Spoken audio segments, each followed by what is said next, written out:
to Mystics Outlook. We just finished watching one hell of a game. The New York Liberty rallied late. They hold off the Mystics in OT for an 89-88 victory. But boy, a lot of stuff happened at the end of regulation. Well, in the fourth quarter, down the stretch in regulation, and then down the stretch in OT. Raymond Lyons is here. Your thoughts on this one, man? You get to start this one off. Oh man, it's disappointing, man. Especially given the way the Mystics started the game. They kind of looked like they were kind of rounding into shape. The last three games got a little more consistent on the offensive end, and then to start this game, they came out guns blazing. Ariel Atkins, man, this is by far her best offensive game of the season. One of the best offensive games of her career. Matter of fact, and people were getting high quality looks. They were getting downhill, exploiting mismatches. Um, and of course the defense held up, but it waned throughout the game. They got slaughtered on the boards. And that ultimately spelled their demise. Yeah, man, I thought it looked like it was going to be a runaway. They scored the first 13 points of the game, and they held Stewie in check. It looked like it was going to be a runaway, but the Liberty, their 3-point shooting picked up, which was to be expected. They're one of the best 3-point shooting teams in the league. Uh, but like you said, man, a lot of mistakes down the stretch. Mystics had a chance to seal the game at the free throw line, and I believe they went 3 for 4 and left the door open. And Liberty took advantage. So yeah, man, it's these games happen, but man, it to start off that way and and let them hang around. That was my big concern. They just with how poorly New York was playing offensively, they were still within striking distance, and I was waiting for the Mystics to kind of break the game open. Because these are professional teams going to make runs. I knew they weren't going to just continue to blow them out the water the entire game. Um, I knew they would punch back after that 13-0 start, but they just kind of hung around that 6-7 point range until the Liberty kind of had some I can't say regression to the mean because they were below their standards. They kind of picked it up to where they normally perform, and that and then they were able to get it to overtime, and the overtime, man, just things didn't go the Mystics' way. So and then especially with Shakira going down, that was big. Hopefully it's nothing serious. She doesn't miss too much time if she has to miss any time at all. But yeah, definitely prayers up to her. But yeah, this one hurts, especially with how the backcourt played. Um, to start the season, it were the bigs that were doing the heavy lifting, and we were asking for the backcourt to kind of pick it up. You get a game like that today from them collectively. I already mentioned what Ariel did, 24 points, 4 rebounds, 6 for 7 from three. Brittany Sykes, 13 points, 4 assists. Tasha Cloud, man, double double, 23 points, 11 assists, 6 rebounds. You get that type of game from them three, and you pretty much count that as a W. If I told you that those three were going to produce that way before the game started, you think the Mystics are going to win and probably win quite comfortably. But the Liberty had other plans. Sabrina Ionescu was great, man. She just turned it up when her team needed it. They were focusing on limiting Stewie, and they did a pretty good job. 18.6, 6 rebounds. She was 4 for 17, but she got to the line a lot. So and then a lot of that was on second chance possessions. The Liberty just they battled and they crashed the offensive glass, and they made the Mystics pay. So yeah, man. I mean, it happened. It is what it is. But this is definitely one that they should have took home.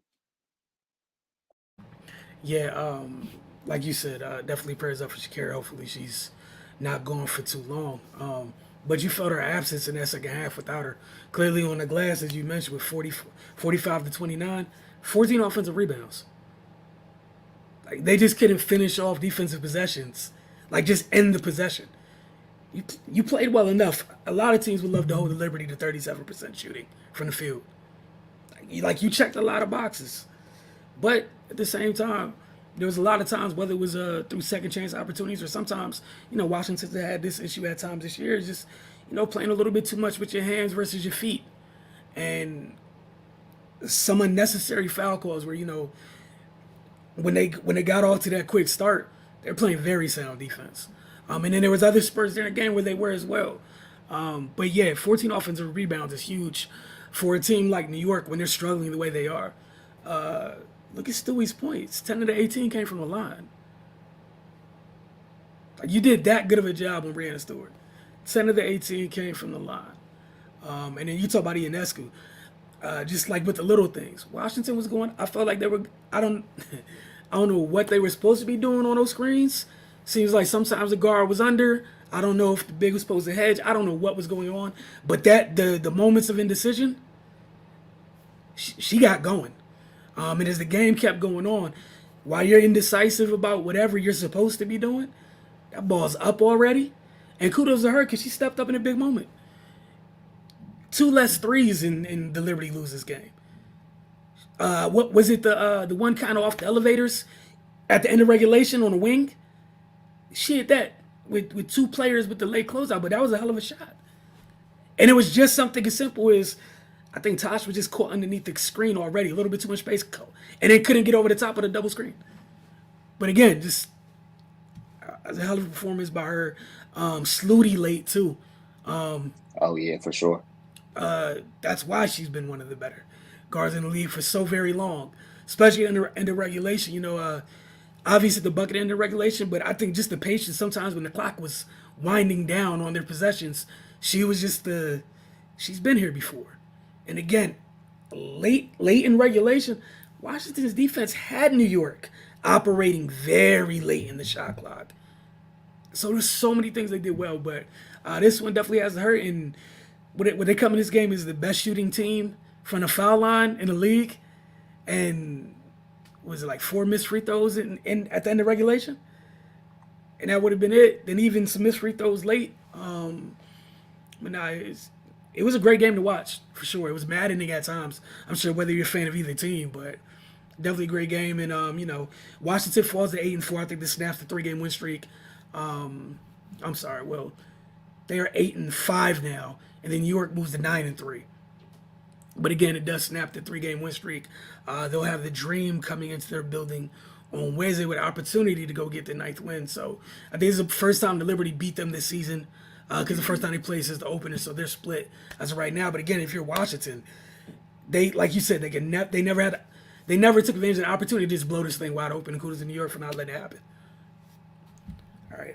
If you had nothing else to add, you want to know who else? When you think about the bench production, that was missed just a little bit. Lee Mong, just a little bit. Yeah, for sure.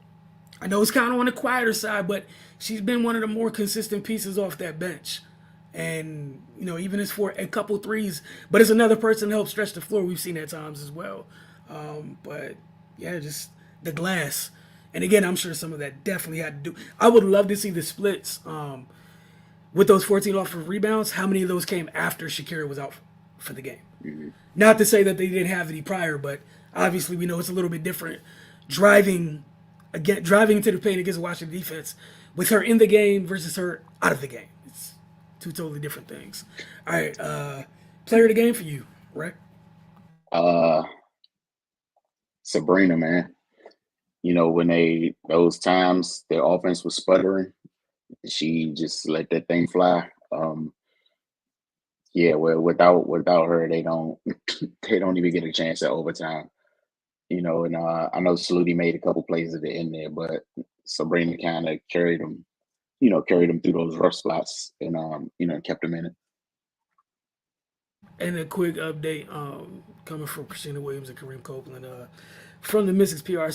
From Coach T himself, is that Shakira has a left hip strain again.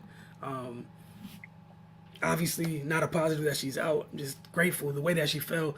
I was thinking it was a non-contact injury. And I was already thinking the worst because of how it looked, honestly. So, obviously, no one's happy to hear a hip strain, but I would much rather take that versus the things that you usually think of when you see somebody go down off a non-contact injury. Down that road is much worse things. But we'll see how she recovers. I'm sure as we find out this week. But yeah, I'm with you with Sabrina. Hell of a performance from her. Again, like one less three, you lose. Like, big performance. And some of those threes were not close to the line either. No, no, no, no, no, no, no. The screens were at the line. She was a couple feet behind the screens, trying to stay out of the length of Washington's guards, trying to fight through the screen. Who'd you have for your X factor? I'm gonna go Benajelani. Okay.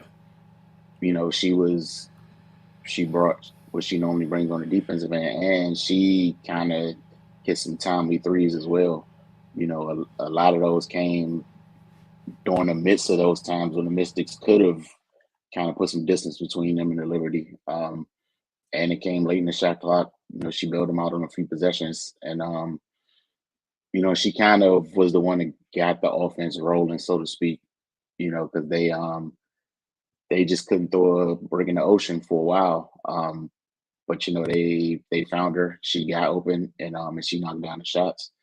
I think I think that just kind of gave them life when they were looking dead in the water for a little bit. Especially in the midst of them trying to climb out of that big hole. So yeah, I'll go Benajelani. Yeah, look, man, I have no arguments with you today at all. And I think the job she did defensively late too at times, because she played a role in kind of just trying to corral Atkins after Ariel got going. Late it was just a struggle to kind of not find her really, but just to felt like watching her struggle a little bit to get her some of the clean looks she had earlier in the game in terms of the first three quarters. Because she had again, you were talking about Sabrina, she had a huge night. It was great to see Ariel come out and shoot the ball the way that we know she's capable of shooting the ball. This looked like the Ariel Atkins we're accustomed to seeing. Not that it's 24 every night, but she was in a good flow offensively for much of this game. And at times, they needed every bit of those 6 threes to kind of quell some of New York's runs. But tough game. It was a great game to watch. Obviously, not the result Washington wanted. Again, they fought at 8-5. New York moves to 9-3. Washington gets a chance to get back on the right side of things on Wednesday at home against the Dream.